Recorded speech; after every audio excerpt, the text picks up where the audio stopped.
everybody? Welcome back to the channel, Entrepreneur Everything, and I'm your host, Andrew Sanderson. So this channel is based on entrepreneurial things, and that's from car sharing to real estate and home health care a little bit later. So stay tuned for that. That'll be starting up in January, hopefully. But it's based on the entrepreneurial spirit. So if you're just now joining, you can continue our journey, and if you're coming back, continue the journey that we've been going on, and so you can see how to better your business, to see where I'm doing mine, and to collaborate so we can do this better together, right? So the flagship of this channel is real estate. So this video will be more about real estate. We just did a rehab on a property, and we got it sold. So we're gonna go over the offers that we received on it, and what an offer looks like, what the contracts look like, and how we go about counter-offering and some of the other inspections, right? So the biggest part of a rehab is the selling part. So you have to negotiate a little bit. Our first couple rehabs, I didn't use a realtor, and it was pretty stressful. So now I use a realtor. I got a good realtor. I've had a good realtor, but I wanted to cut them out to try to save some money, but really the money saving is not worth the headache for me, especially in this market when we had 10 showings the first weekend.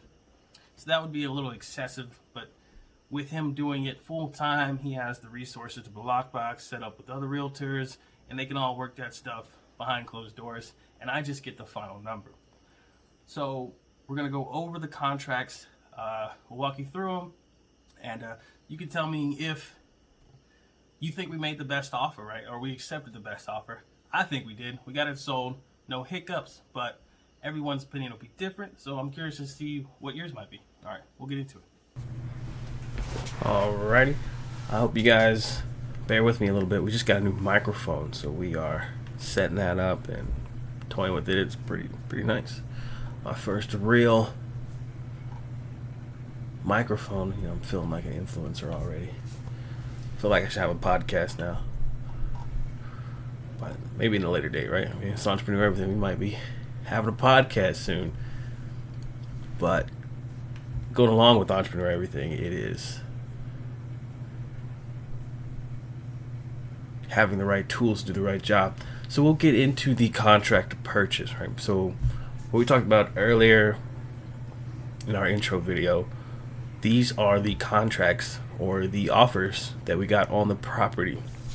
We closed it about 10 days ago now. So these contracts or these offers came in at different times. One came in much earlier than 2 and 3. So we only had 3 total. So it was kind of a bummer, but we got it sold, so we're happy about it. So this is what a general offer looks like.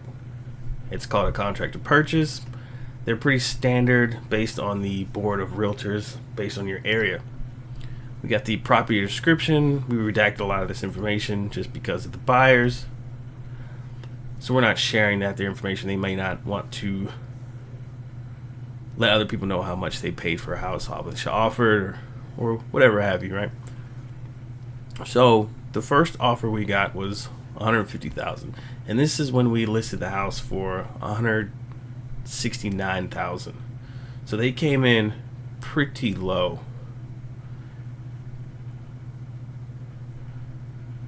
So we, off the rip, knew we weren't going to take this offer, but we countered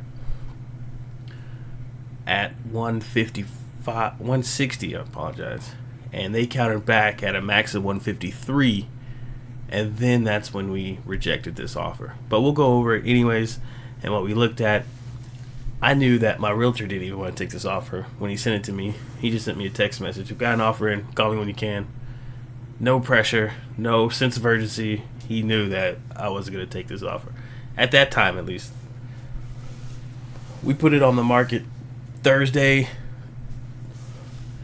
We had 10 showings that weekend, and this offer didn't come in till the 1st. I'm not 100% sure what that Thursday was. I'll look that up later.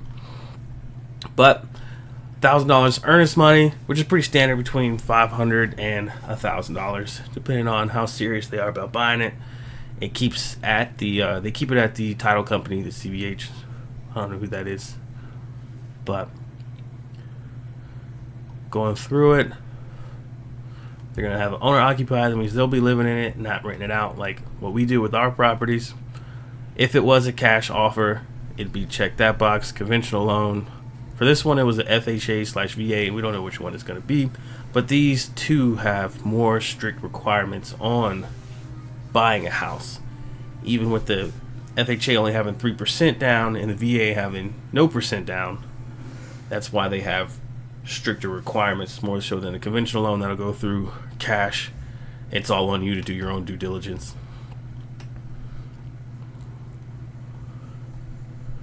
Settlement charges. Generally, settlement charges are called closing costs, but the official name is settlement charges because there could be a bunch of other stuff included in these settlement charges, right? This is also very negotiable.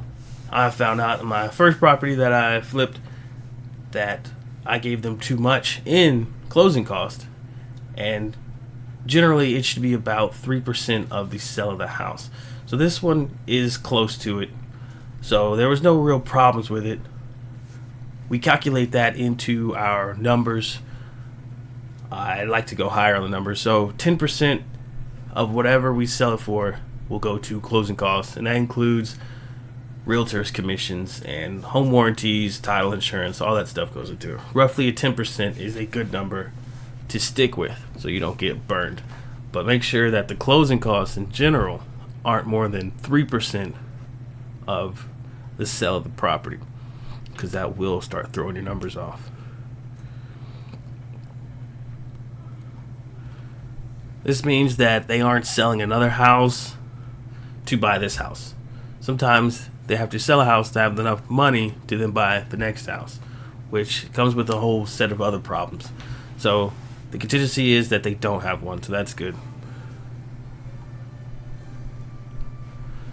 Even though they probably have a pre-approval, they have to still get it approved through their company, their lender, and they have 20 days to do that per this one. And all these numbers are pretty much negotiable. But the bigger that number is, the more worrisome it would be for me, because now I'd have it on the market, off the market for another, however many days, 10 days, if they wanted 30 or not. Appraisal contingencies, most of these have them if they are getting a lender loan. Means that the appraisal has to be within the price of the house that they're selling it for. A lender won't give you more money than the house is worth, so you'll have to make up that difference with cash, or you could lower the price of the house, whichever one you feel like.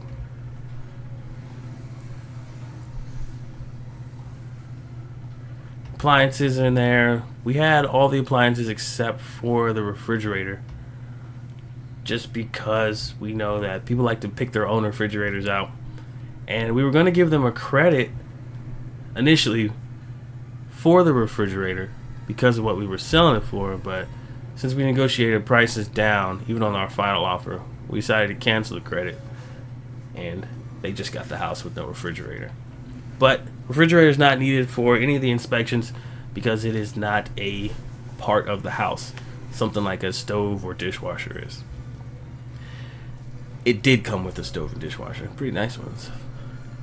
We actually added a dishwasher to this property because it didn't have one.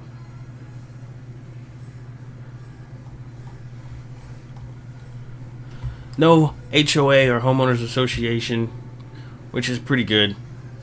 But if we did have one, this house probably would have sold quicker because of the house next door was a reason why it didn't sell. The house next door was not in great shape. The owners did not take very good care of it, so it really hurt our resale value. And that was mentioned in a lot of the reports when the other realtors came back and didn't make an offer on the house. Home warranty is pretty standard. $500 is pretty much a standard home warranty. If it's more, they pay the difference. If it's less, they still get the $500 on the closing cost. So that's part that goes into the closing cost as well. And most of them will select it, but it's not really needed because in this situation, because we replaced everything in the house. There's new HVAC, new hot water, all the windows were new, roof was new, siding's new, sink, plumbing, dishwasher, stove, oven, microwave. Most of the things that could go bad because they're old were replaced. So they're still all under manufacturer warranty, which is probably better than this home warranty anyways. But if they can take it, they'll probably take it, right? They have $4,000 to pretty much burn up. So disclosure forms, we had to disclose everything that we knew about the property, lead-based paint, flood zones, all that good stuff. If there was any known issues that we knew about, we have to legally disclose them if we knew about them. But we didn't know about anything, and most of the stuff was repaired or replaced anyways.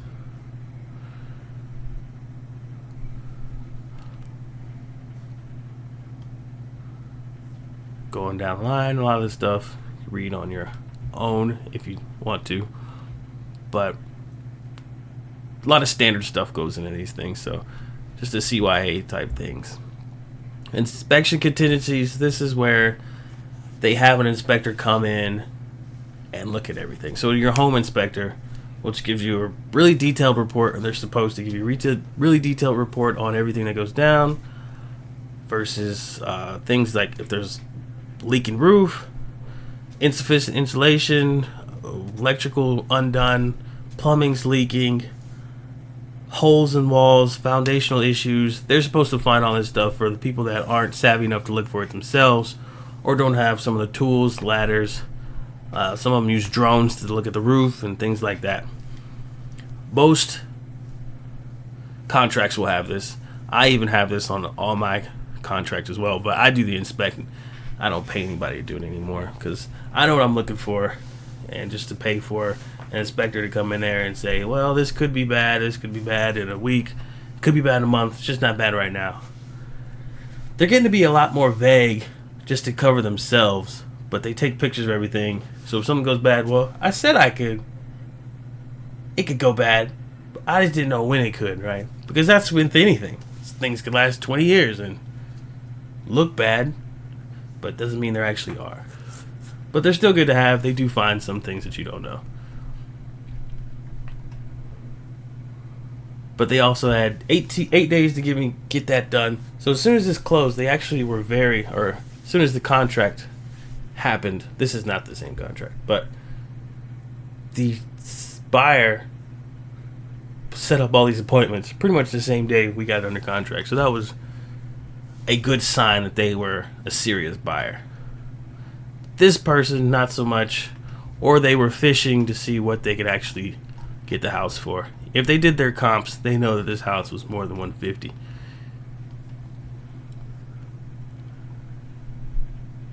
Termite and wood inspection. If you do a FHA or VA loan, they do require that. We got that done already, so we weren't too stressed about it. There was some termite damage we had to fix, so we went ahead and got the inspection done preemptively. Lead-based paint. We painted the whole inside and ripped down all of the old plaster that was in there, so there shouldn't be no more lead-based paint. Nor do we know of any. There was lead-based paint in there before, so. But they waived the lead-based paint inspection, which would have been on us. I don't know who would have done that. That probably would have been negotiated, but I mean, we wouldn't have done it. This is where they can add any more contingencies that they find. Title insurance, pretty standard as well. If you want to get it or not, when I bought my personal house, my realtor said she's never seen anybody actually ever use it, so I elected not to get it. But now that I work in more rehabs and foreclosed houses, I do get title insurance. It's really not that much to possibly avoid, thousands of dollars later. But this also goes into the settlement charges.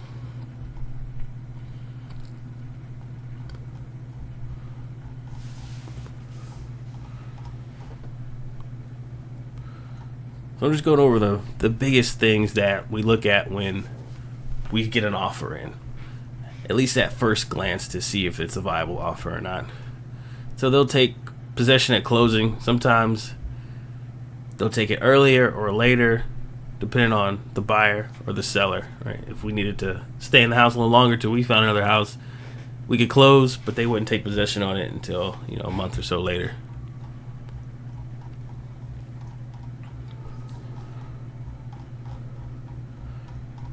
So that is offer one. Right? So we went over what an offer is and then what their number was. And this is the most important. This is semi-important. There's so many ways you can get that back, unless it's really non-refundable, and then you could still make it refundable. So don't really worry about that as much anymore. And then you got the closing cost. Right? So next we'll go to the second offer received. This offer came in after we lowered the price down to about $159.9, and this came in about 4 days after that, I believe. And even with us lowering the price down, they still came at about $10,000 less. Now, I guess negotiating techniques, that's what you got to do. And this market, I don't know why they would do that. That's why I was kind of irritating that it didn't sell for what we wanted it to, and they were coming in lower than the offer we put out there. And that's just not the current market we're at. But that goes to tell you location is everything. The house next door to us was really killing us. One day I'll be able to put a picture up of it and show you guys what happened with that. But going over this one, so they offered $150. Their owner's money was $500. We'll go through this one a little faster since you guys now know what an offer letter looks like and what is in it. So we had the owner occupied conventional loan, which is better than the other one, which was the FHA loan. So a little less requirements on the conventional loan. They'll let it fly a little higher, but they also had to put more down. So if they got a pre-approved for it already, that means that they're more actively looking for a property and more of a serious buyer when you put 20% down versus a 3% down. So, and the other part was their closing costs. With only $2,000 in closing costs, it was a $2,000 difference from the first offer we got, right? So that's something we definitely look at. So we could get more things. If their closing costs is a little less, we get to save a little bit more money out of pocket, right? Same appraisal contingencies. They actually added that there was a microwave, dishwasher, and a range. No refrigerator added in this one. Not located floodplain. All those good disclosures you got to give out. Very important though. No homeowners association, of course, or we wouldn't have the house next door. And their home warranty was a bit higher. So the other one I believe was about $500. I'll look that up later. But this one is $650, so $150 more, but still $2,000 less in closing costs. So that eats up their closing costs. That's on them. And they have their 10 days inspection contingency for the home inspection.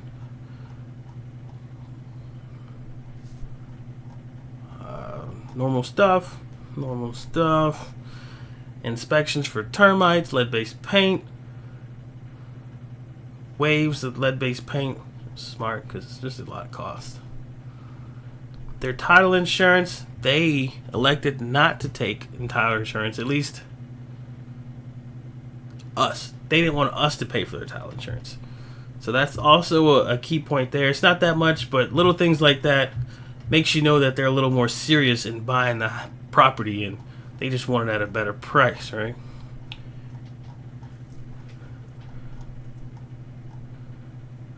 They'll take possession of the property. I don't know what this fee would be, but it has nothing to do with us. That's outside of their closing cost that we provide. It'll be on their side of closing costs, because there will be two different sides of closing costs, our side and their side, and our side really just looks like a credit for the closing cost. And that's it. So the most important part was the offer and the closing costs that they wanted. But since we didn't get what we want, it came about $9,000 less than our offer or our price that we put it up there. We negotiated, but this time we wanted to. We still wanted to move off the property, so we needed to get it gone, right? So we got to move on to other things. So we counter-offered at $155. They came back at $153.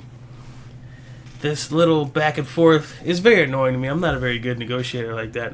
Normally I'll give you my price, and it's the final price I'm really willing to go right now.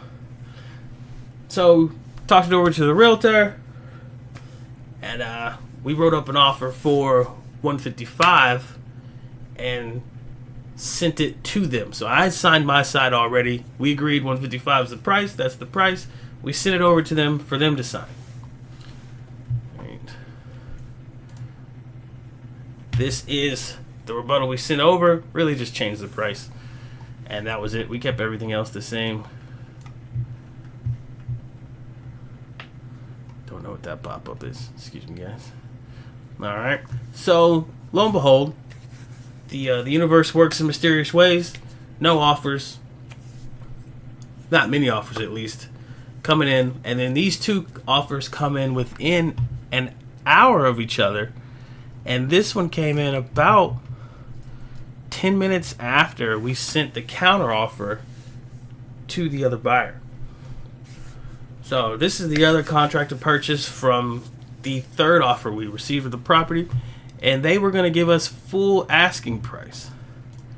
So it was a little bit of a hit that we already sent over an offer for about $5,000 less, but it's one of those things, first come, first serve. You can't keep looking into the future or why, or the next one's going to be it, you know. So next one could not have been it. There's no telling when this next one would have came, but theirs was a little bit different. So even though they were giving us full asking price, they were an FHA VA loan, which would have caused longer closing times and more inspections to be happening. So potentially more things for us to fix because they might have seen something that they didn't like, essentially, right? Their closing costs are $4,500, pretty standard. So, but still $2,500 more than the other one. So you definitely still have to weigh the loan type, the closing costs into this, even if they offer us $5,000 more money. Is that much money worth the time and effort and the headache of possibly fixing some more stuff that we don't think that needs to get fixed in the first place? But the offer was written up. It seemed like it was written up kind of fast. A lot of things were left blank per my realtor. He's the one that goes over this kind of stuff and then just gives me the synopsis of what it is. Most of the stuff I look at first, because you only got like 24 hours, sometimes even less than that, to agree or disagree on the offer, right? So look at that. Closing cost. When can they close? Like, see, none of this is even checked. So just seems like it was done very fast, but they did not choose a home warranty. So now that's a little bit more money that doesn't go out of our pocket, but I mean, it's still $4,500 closing costs that we got to give them regardless whether they choose it or not. So that just helps them more. And they received the disclosure form, so that's how you know they're kind of lazy on it, because they didn't check any of this stuff. No inspection contingency date, but they do have a contingency in place. So, and you can't get away with it with the FHA VA loan anyway, so you have to have one.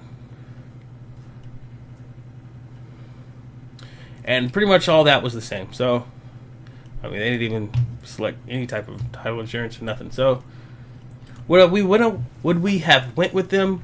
Possibly. But with this being written up like this, it could seem like it's just more headache if you don't do your due diligence and filling out a pretty much a checkbox form, right? Like when you put this in DocuSign or whatever system they use, you just fill out all these boxes. So if they can't do that, it doesn't seem great. But the seller or the buyer actually ended up signing our offer while we were going over this offer. So even though they countered at 153, we sent the counter back at 155. Signed. They ended up signing it. So this one went null and void at that point anyways. So that was great. They signed the offer. We were under contract that day. They seemed very eager. They had all the inspections scheduled the next day. So that is a good sign that they want the property, right? So one last thing we'll go over is the post-inspection agreement. So this is after they got the inspections done with their home inspector, whoever they got, right? This is what they found. There was the hot water heater was off. It just wasn't turned on. I thought it was on because we used the hot water earlier, but I think it just might have just blew out because we kept it on low. But so the inspector couldn't get the hot water turned on. So he's like, oh, well, have a licensed plumber do this, that, and that, whatever. Okay. Next, there was a leak under the kitchen sink. Some of the pipes just weren't tight, so it was leaking, right? A spot you really wouldn't see it, but sometimes it was a little bit of spot. So the next thing was the HVAC system. HVAC system is brand new, but I think they read the report wrong when he somehow said it didn't get to 67 degrees, but he says it reached 67 degrees while he was there. So sometimes these inspectors put these words in there to really cover themselves, but then confuse the home buyer by saying, is it working or is it not working? When they say, well, it could fail soon, but is it working now? Or are you just assuming that it could fail just so you could cover yourself? Well, I said it was going to fail, so I don't know when. You know, it could be today, it could be tomorrow, it could be 5 years from now. That is anything, right?